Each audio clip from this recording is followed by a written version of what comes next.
ఇంత పెద్ద పని మన చేతిలో పెట్టారంటే నాకెందుకో భయంగా ఉందన్న. రే, భయం దేనికిరా? ఈ పని మనకేమైనా కొత్త? పని కొత్త కాదన్నా, కానీ పోర్టు కొత్త. దొరికితే ఇక మన పని అంతే. ఈ సరుకు ఎవరిదో తెలుసా? దీని వెనకాల ఎంతమంది చేతులున్నాయో తెలుసా? డానీ అలియాస్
మీరేంటి సార్ ఇలా వచ్చారు?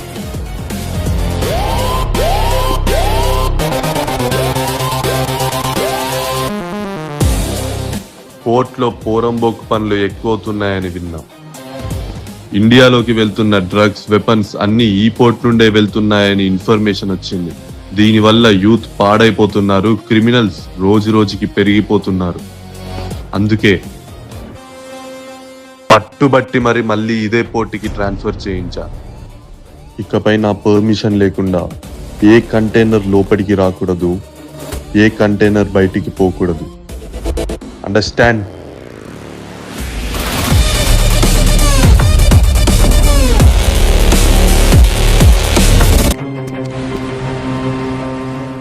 హలో, పోర్ట్కి కొత్త ఆఫీసర్ వచ్చాడు. పేరు విక్రమ్ కుమార్. చూడడానికి చాలా స్ట్రిక్ట్ ఉన్నాడు. ఈ టైంలో సరుకు దింపడం అంత సేఫ్ కాదు.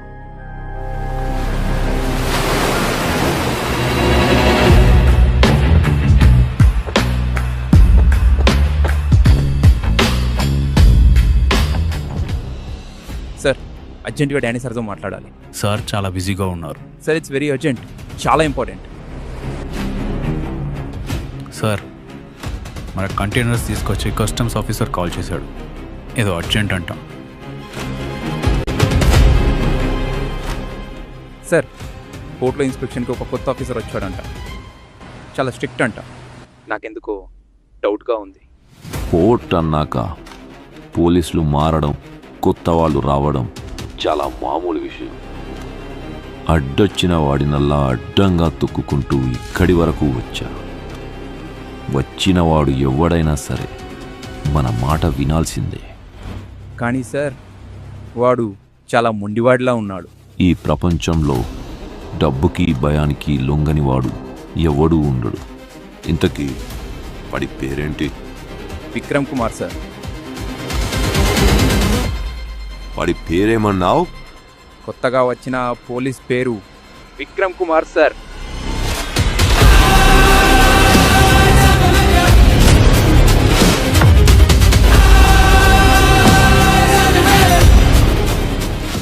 Hello sir. హలో. ఎవరు సార్ ఈయన? నువ్వు కొత్తగా వచ్చావు కదా, నీకు తెలీదులే. ఒకప్పుడు ఇదే పోర్ట్లో వర్క్ చేశారు. అడ్డగోలుగా వస్తున్న అక్రమ సరుకుకి అడ్డుగోడగా నిలబడ్డాడు. ఎంతోమంది క్రిమినల్స్కి నిద్రలేని రాత్రులు ఇచ్చాడు. లా అండ్ ఆర్డర్ ఫాలో అవని వాళ్ళకి లాఠీ పవర్ ఏంటో చూయించాడు.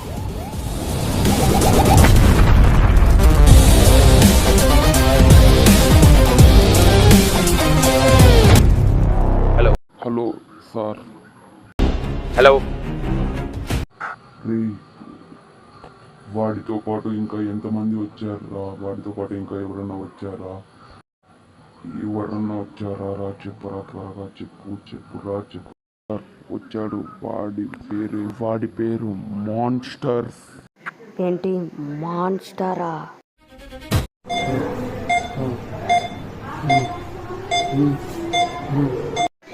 అసలు చనిపోయిన గణేష్ అలియాస్ మాన్స్టర్ ఎలా తిరిగొచ్చాడు? తాత అన్నకేమైంది? అసలు ఎవడు ఈ మాన్స్టర్? అసలు ఎవడు ఈ గణేష్? చిన్న వాడికి ఎదురు నిలబడితే చావడం తప్ప మనకు ఏ ఆప్షన్ లేదు. ఇప్పుడు వాడు ఎక్కడున్నాడో ఎవ్వడికి తెలియదు.